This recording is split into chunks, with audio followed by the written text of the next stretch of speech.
Hello, welcome to my channel. Today I'm taking you with me on a beautiful walk.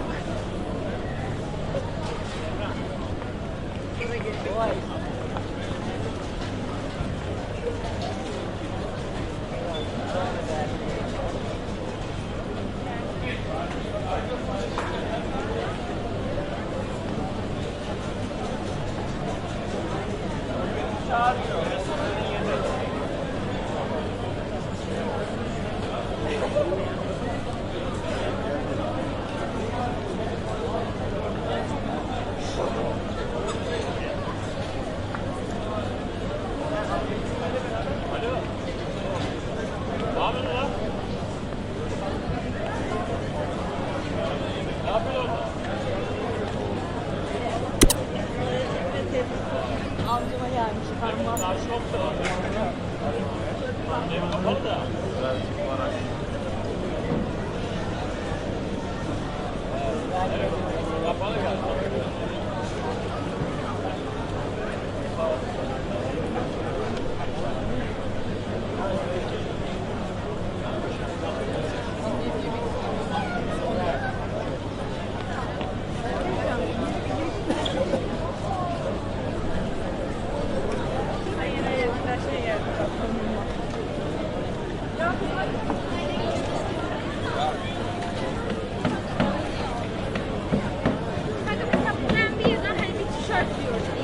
Bayrakta giren mesela